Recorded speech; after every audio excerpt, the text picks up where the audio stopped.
of the Daf Yomi, here on page 139 of Masechet Bava Batra. Friends, we call this Kuf Lamatet in Hebrew, which is very, very interesting. And in today's page, we're going to go back into the territory of Takkanot Usha, which we've spoken about on previous pages before here inside the Gemara. So it's always good to do some chazara. What's the case in today's page, friends?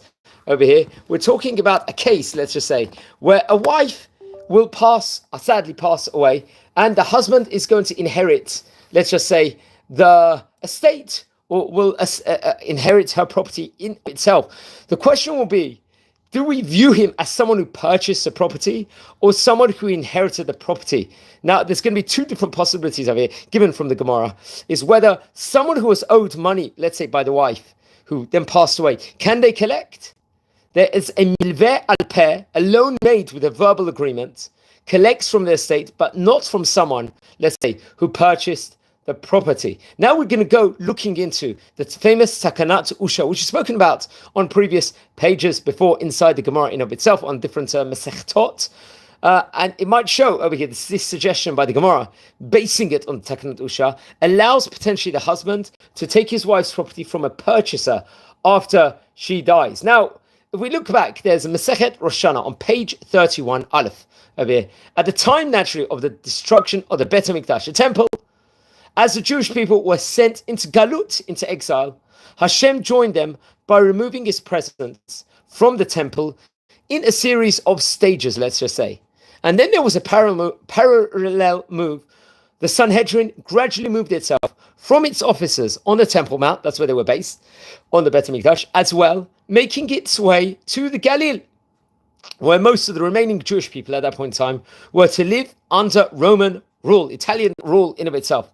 The Sanhedrin's first stop after leaving Jerusalem, after leaving Jerusalem, was the city of Yavne. Now, we spoke about Yavne on various occasions before. Famous occurrences actually occurred inside that city in of itself. And in Yavne, it was established as a city of center of Torah study by the famous Rabbi Yochanan ben Zakkai, which is actually interesting. We spoke about Rabbi Yochanan ben Zakkai. We pointed out on Masechet Brachot in page 17 that he wasn't seen walking 4 meters, 4 amot, without learning Torah, but he was the first to greet everyone in the marketplace. It also became, this place, Yavne, famous under the direction of Rabban Gamliel of Yavne over there. Throughout its continuing travels, the famous Sanhedrin over the Jewish court was headed by the descendants of the family of Hillel HaZaken, famous rabbi we've spoken about before. Now it's going to appear, let's just say, that the Sanhedrin was moved to Usha, this area called Usha, in the aftermath of the Bar Kokhba revolt, where a series of rabbinic enactments, we call enactments of it Takkanot, they were called the Takkanot Usha, and they were established at that point in time. Under the leadership of the famous Rabbi Shimon ben Gamliel, there was an unsuccessful attempt to return the Sanhedrin to Yavne, but due to the overwhelming, let's say, devastation in the southern part of the country, they returned then to the Galil, first to an area called Usha, where the Takkanot naturally was established, and then to an area called Shefa Aram over there. Takkanot Usha deal mainly with establishing, let's say, the norms of monetary relationships within families. While these enactments, these Takkanot, were not included in Mishnah, they were known to the Amorim based on oral traditions. Now, we've spoken about this on various occasions before, Takkanot Usha. I think we actually spoke about it in one of the babas that we did not so long ago.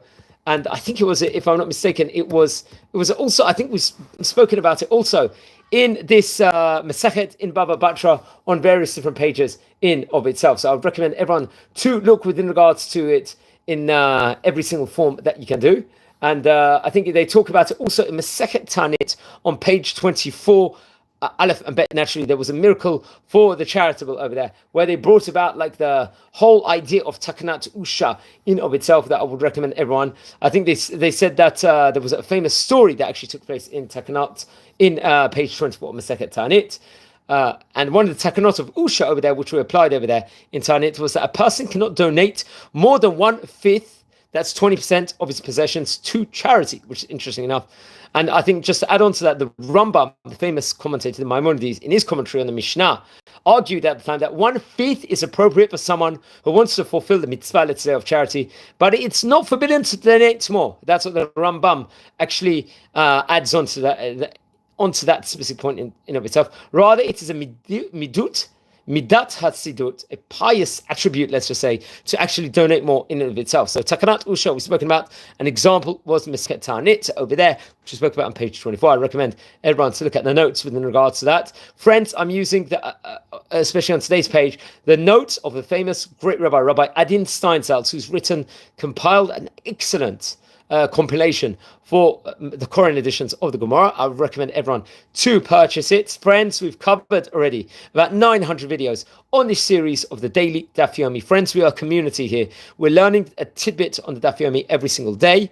We're growing very fast. Please, everyone, subscribe to the channel, like the videos, share the videos. We're a community here. We're learning not just about the Daf Yomi daily page of Gemara, we're also learning stories of the Tzaddikim, the righteous. We're learning on the Parashat HaShavua videos. We are doing on Rosh Chodesh also other hot topics which are current events, could be political on many occasions. We're doing Israel advocacy. We tour all over Israel. We are a proper Torah community here that loves Judaism, loves Israel, and wants to just spread good over the world.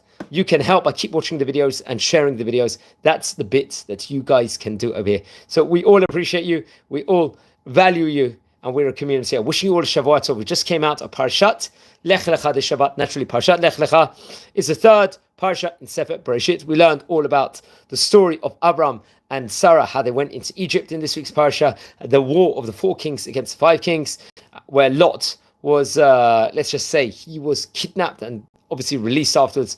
And we learn all about the famous Brit Betarim.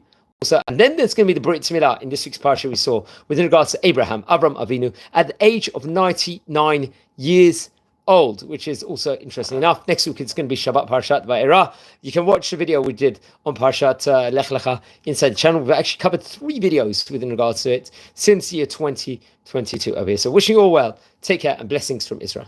Shavua Tov, everybody.